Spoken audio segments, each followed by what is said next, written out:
that there was almost a cult-like following for the over-the-top choreographed fighting brand. Now you're thinking WWE is religious when you say the word cult. Is that what I'm assuming from here?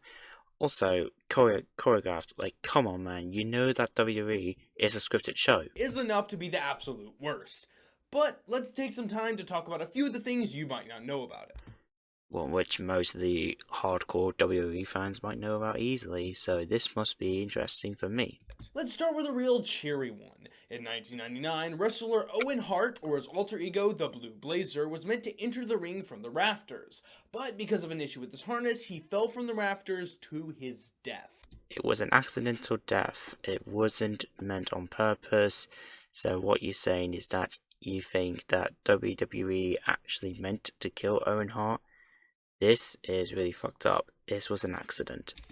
The show continued after he had died in the ring, and the audience never knew he had passed. In fact, the people who were live on the show actually realised that something went badly wrong to Owen Hart because of the amount of medical personnel, thanks to Dark Side of the Ring for showing some more footage and more detail and information about the Owen Hart tragedy accident, and also on pay-per-view for people watching at home, legendary announcer Jim Ross said to the people who were watching the pay-per-view at home, saying that Owen Hart had tragically passed away during the promo. So what you're saying is false.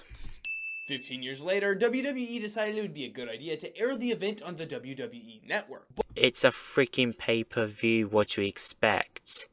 The WWE network was made to show the audience, or the people who are interested into wrestling or the WWE itself, that they can just show their pay-per-views, just see the detail and all that, in case people want to go back and watch it. Like, what's the bad thing about that? That doesn't make sense. But they edited out all of his appearances in the event and dedicated it to his memory. What, do you want WWE to show the accident itself? What the fuck is wrong with you? I'm counting this as a sin because I'm sure they could have figured out a better way to honor this man's memory.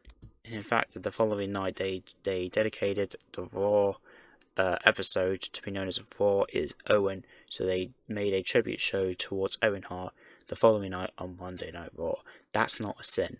Speaking of death, wrestlers in the WWE have had a bad habit of dying young. By drugs, not wrestling. And when a reporter tried to address this with the former CEO, it can't hurt you to actually say the name, either Vince McMahon, Linda McMahon, or even Vince McMahon Sr. He swatted the notes out of the reporter's hand. Where's your proof of that? In 1991, a doctor was charged with giving steroids to superstars in the WWE, including Hulk Hogan. This was before the wellness policy. It was later discovered that the then CEO was involved in distributing the drugs to the wrestlers. That was never proven. When the news broke, all of America said in unison, "Really? Oh, wouldn't have guessed." That's your opinion, and in fact, you don't have proof to back it up. Despite the fact that this was definitely happening and probably still happening, the CEO won the case and was not found guilty. Ever heard of the WWE wellness policy? If people go in contact with steroids, they'll be suspended and fined. The previous incident was Roman Reigns back in 2016, before his triple threat match at the pay-per-view, which I believe was Battleground, and it was for the WWE World Heavyweight Championship. He was suspended for 30 days for violating the wellness policy. So the wellness policy is still in effect, and it has not gone bad ever since. No new cases happened since 2016. In 2002, the WWE changed their name from the WWF to the WWE. How is that a sin? The WWF stands for World Wildlife Federation, and they had rights towards the initials, so the wrestling company had to be changed to be the WWE, which stands for World Wrestling Entertainment. And the CEO stated, "Our new name puts the emphasis on the E for entertainment, what our company does best." Still doesn't say the name of the CEO, which was formerly Linda McMahon. Now it's in the hands of Triple H, Stephanie McMahon, and among others. The fact that there have been several leaks of scripts for the WWE events does not help their brand's honest image. Using quotations for the word honest. Mate, a lot of people already know that WWE is scripted. What, do you think it's just be pure wrestling? No, it's entertainment. It's in the name. In 2014, Deadspin.com and BuzzFeed.com provided photos of an actual leaked script featuring John Cena and Damien Shadow. It's Damien Sandow. What? Not Shadow. What is wrong with you? And also, the video preview shown on your screen is in fact John Cena and Triple H from a Raw episode in 2008 or 9 or 7, I'm not quite sure. The script even included a writer's checklist, which included have a big finish, grab audience attention, and tell a story / make it entertaining. That's a storyline. What do you expect it to be? Like, come on. Every match is supposed to have a good finish or a big finish, getting your audience attention involved, which means literally getting great moments and tell a story / make it entertaining. What, do you want the matches to be boring? What is wrong with you? Which gives the show almost as much credibility as ABC's The Bachelor. WWE is still much more popular than ABC's The Bachelor. I'm not American, so I don't know about ABC's The Bachelor, but it's more popular than me and you, mate. Julia. Sorry. Speaking of the choppy edited shows with storylines, Quotation marks for storylines, really? Okay, interesting. the WWE is notorious for horrendous stories, such as Matt Hardy versus Jeff Hardy and a charred dog collar. In fact, you don't even know what the storylines are. This is probably one of the best storylines in 2009. Brother versus brother, Matt Hardy versus Jeff Hardy. Matt Hardy being jealous for Jeff Hardy's popularity, and also Matt Hardy saying that I killed your dog, I burnt your house down, which in real life Jeff Hardy lost his house and his dog in real life, and this was just a storyline for Matt Hardy to say he was jealous. Kane and Lita and their lost love child. Best fucking storyline between 2005 and 2006. Come on, this put Kane in a different lighting, for fuck's sake. Piggy James versus Fat Vicky and Fat Chicks? It's Mickey James, you fucking idiot. Like, what is wrong with people, man? Like, do you not... This just shows that this guy is not even a WWE fan. Like, what is wrong with him? So, this was a storyline between 2009 and 2010. Mickey James was getting fat-shamed or being used as a joke by Laycool, which was Michelle McCall and Layla, and also by Vicky Guerrero as well, who was at the time the general manager of SmackDown or Monday Night Raw. She was one of those two. I may not fully remember, but I'm a hardcore fan. I don't remember everything, but this is what I love. Adam Rose and the Bunny, that appeals to children. Dry humped Adam. Ending of the PG era. Like, come on, mate. What is wrong with you? And in fact, tag teams do this sometimes, alright? For some person to get popular, of course, there's dissension in the team.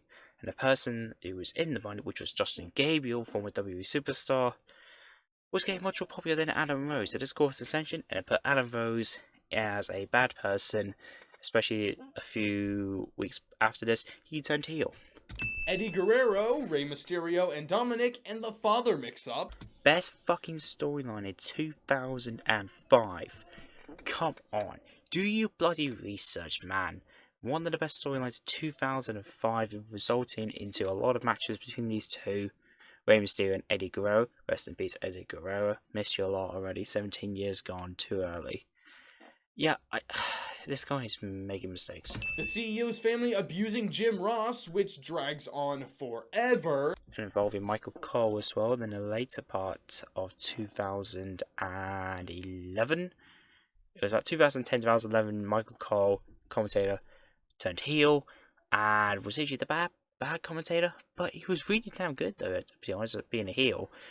But he took the mickey out of Jim Ross and all that, so this is what you saying is bad.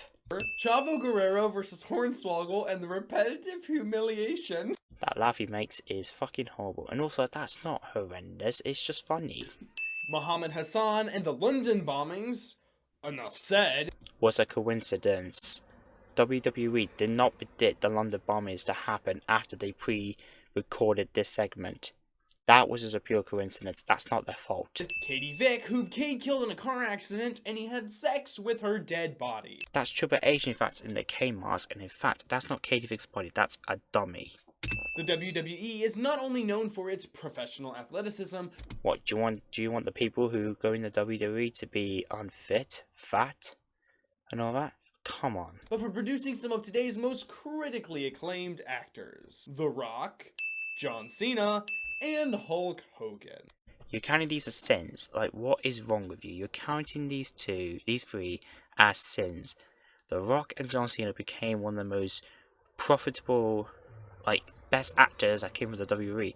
And the video footage you're using for Hulk Hogan is not from a film, it's actually from a court case. So what you're using is false footage. That brings me to the names. The WWE is known for wonderfully stupid titles for their pro fighters, such as Pegasus Kid, Not a bad name, and also I don't believe that was actually a name in the WWE. Lash LaRue, Not sure about this one, but that's actually a nice French name, I like that. Scotty 2 Hottie, Motherfucking legend in the WWE, Scotty 2 Hotty. In fact, this is actually me going to speak it right now. I'm gonna put this in the video.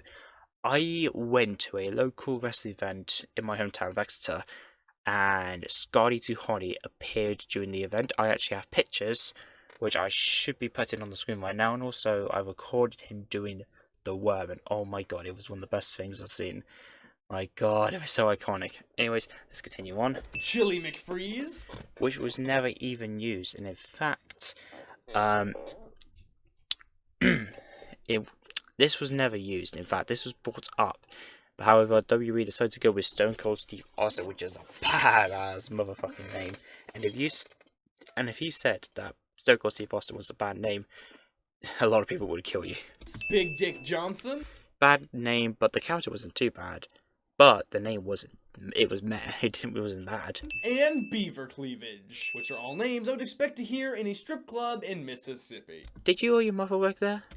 Speaking of major cash, the WWE pros are some of the highest earning athletes in the sports world.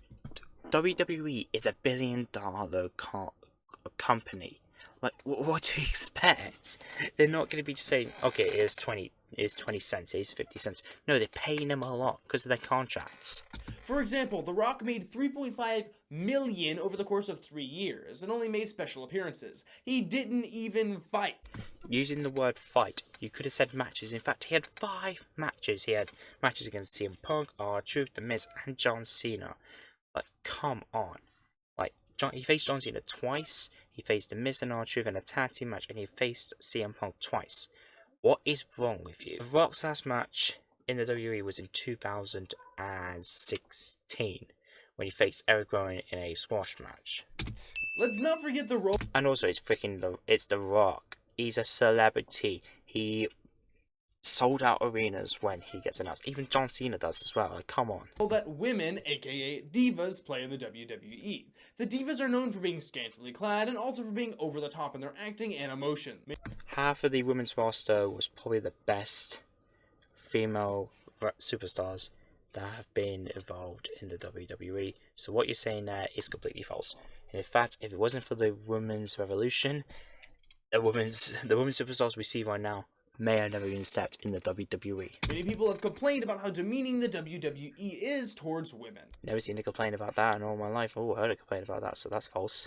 To go along with this, our boy The Rock made an appearance in January and did a bit which focused on a young female talent, Lana. The Rock was on a bit of a rambling spree, only to explain his sexual conquest with Lana. It's the freaking Rock. He can do what he wants. He's not signed to the WWE on a contract.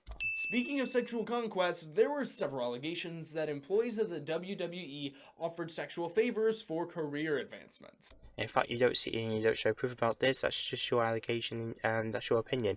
But as soon as you don't have proof about this, you're just assuming, oh, you're going to count as a sin still. Nope, that's not a sin. One of the more disturbing accounts involved Terry Garvin, Pat Patterson's assistant, and Mel Phillips, the ring announcer, making inappropriate advances on an underage ring boy, which I guess is the WWE equivalent of an altar boy. Are you actually that serious? Like, come on, mate. That is false. Come on, there's no proof about that. That's just an allegation. And in fact, it was never proven. That means it was false.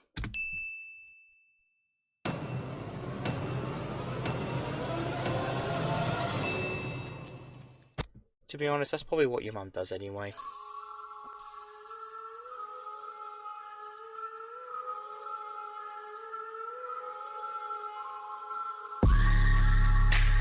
Outside in a all-black drop, 10 rolled up when I'm out. Say they all wanna live, but I just wanna die. Motherfucker, if you're looking for me, find me in the night. I got nothing, wanna fight, I wanna take your fucking life and end it right on sight. When I strike, if you bump in a bike. Black cop for the cops, pop a 6-shot drop.